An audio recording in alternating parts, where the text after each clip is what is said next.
Are we on? Yep. Is this thing on? I think so. Boom! Here we are. I know it's on. It's season 4, still episode 10, and we're doing a shout out tonight. We are showing our support for Ukraine and everything going on. It's not much. I wish I could do more. It's not much. But what I'm going to teach you tonight is a little bit about Ukraine. I'm going to teach you if you're going to boycott vodka, which ones to boycott. More importantly, which ones to buy. And we're going to raise a glass, and we're doing Ukrainian Mule. Yeah, we're changing up. See, Ukraine Mule tonight, folks. Come on in. Only business is monkey business. And support for Ukraine. Right in here. Blue Monkey, Quarantina. Only business. Monkey, just come on in. Here we go. Yeah, it's time, baby. There's a dog. Hi, dog.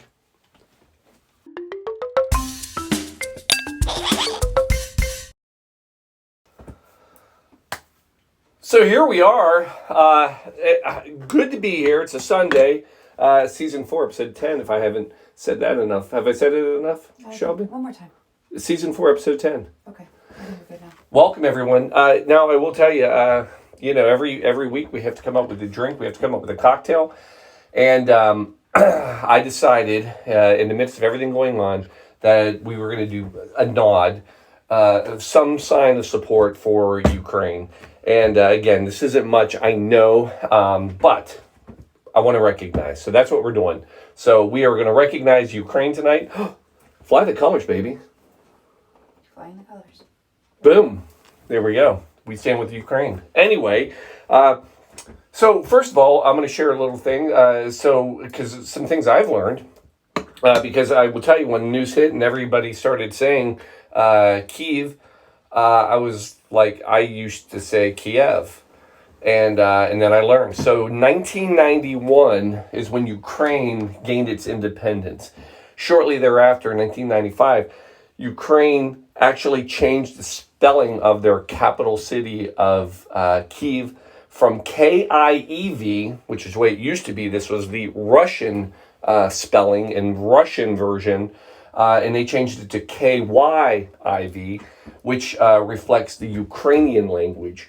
And so that happened in 1995. And the K-Y-I-V pronounced, and I've been listening to videos. None of us can say it right. But Kiev is the closer pronunciation versus Kiev, which is the Russian, which obviously nobody wants to share that anymore. So now you know how to say Kiev. And I will tell you this is all very recent. It wasn't until 2019, Shelby, you ready for this? It was 2019 before the U.S. actually finally also recognized and started changing the way they spell it as K-Y-I-V. So this is all very recent, but here we are. Now we know a little more about Ukraine and Kyiv. Now, everybody's dumping out their vodka, right? Everybody is boycotting Russian vodka. I love it. I think it's great. I think it's wonderful. Let's boycott it.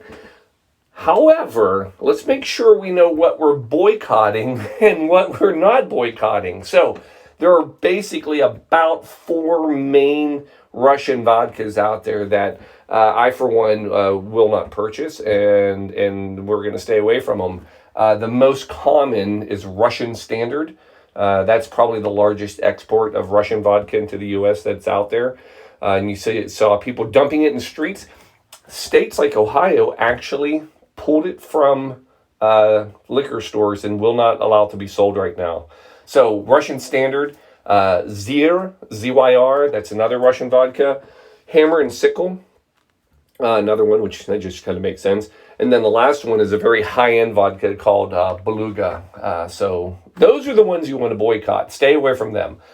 Now, the other ones that are sometimes being confused, and we'll just clear this up. Absolute is absolutely not Russian. It's absolutely Swedish. So Absolute is from Sweden. Ciroc, French. You can still drink that.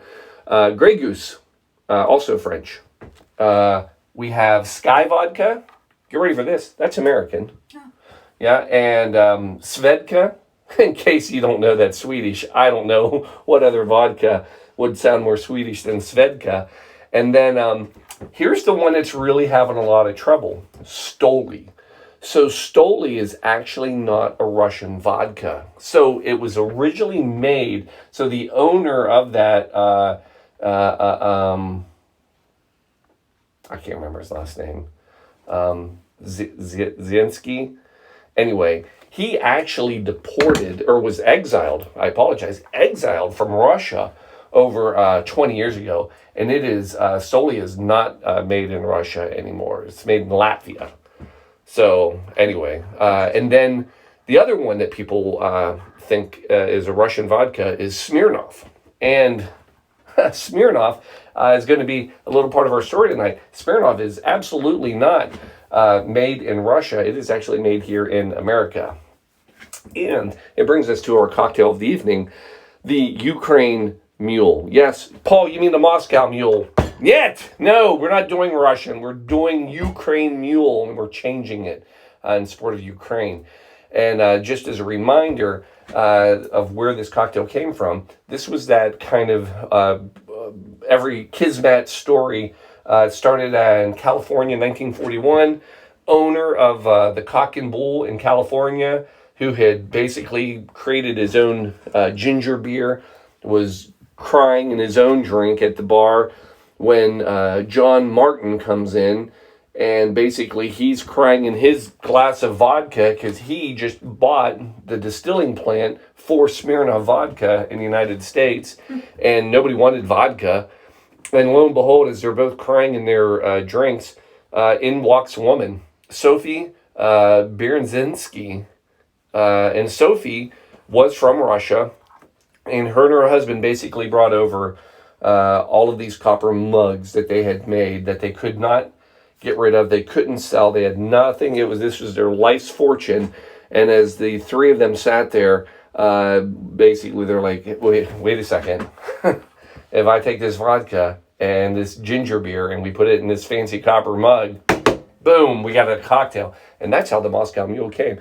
But again, now you know where it came from. Now let's talk about how we're going to make it the Ukraine cocktail and the Ukraine Mule tonight. First of all, and here's what I want you to do. From now on, when you buy vodka, forget about boycotting. Just go buy Ukraine vodka. They've got some good ones. There is Zirkova. There is Nerov. There is Pristine. And then there's this one, Koritsa, or Core. And delicious. One of the top vodkas out there, in fact. Gets a lot of awards, and it is made in the Ukraine. That's how you make step one in a Ukraine Mule. So, how do we do it? It's easy. A little bit of ice. Now, I'll admit, pause. I admit, we've done a mule before. I admit, I rarely make up my own drink. This is a bit of a riff. Mm-hmm. It's not even a riff. It's kind of just made up, but it's going to be delicious. I think it's going to look great. We're going to find out. So here's what's going to happen. Oh, did you hear it? Yeah. 2 ounces of Ukrainian vodka. Step one. You know what? I mean, hold on. Ready? It's really all you need. Let's just drink this. All right. Step one. Step two, a little bit of lime juice. This is the original recipe. You want about 1/2 ounce per. So we're doing 2 here, in case you, for some reason, lost track of how many cocktails we make every time on this show. Checking, these limes seem a little dense, so I think I'm going to do a little. So, about 1/2 ounce. We'll just, for good measure, do this.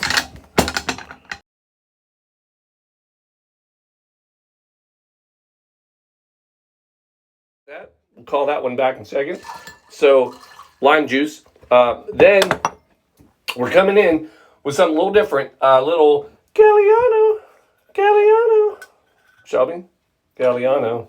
Okay. Figaro. Thank you. We're just going to do about a half ounce. I'm doing camera work over here. Sorry.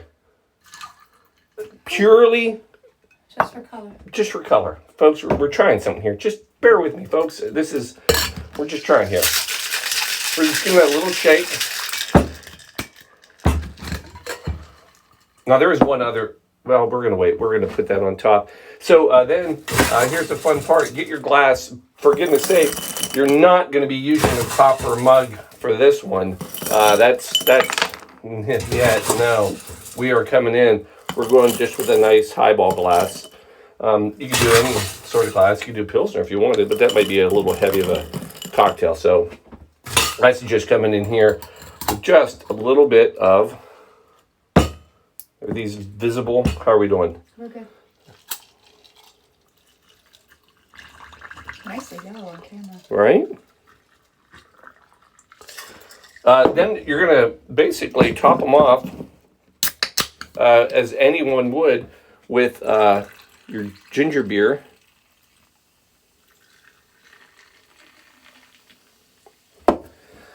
And then we're not done. We got two more things at least. We're gonna actually, well, if we're gonna do it, let's do it right. Get yourself a bar spoon, and we're gonna just a little.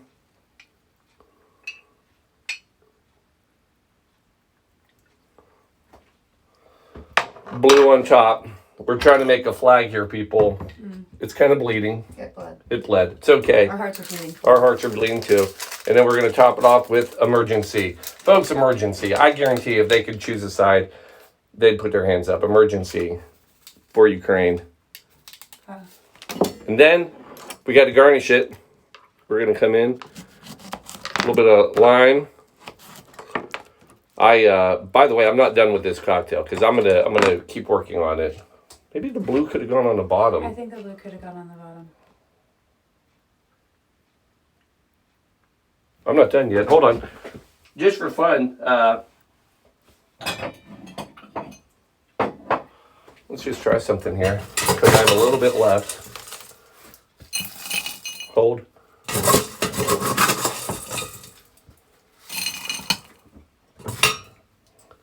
Let's just for fun.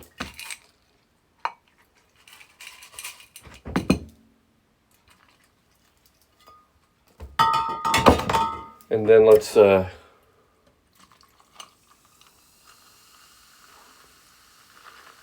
on the bottom, right? And then let's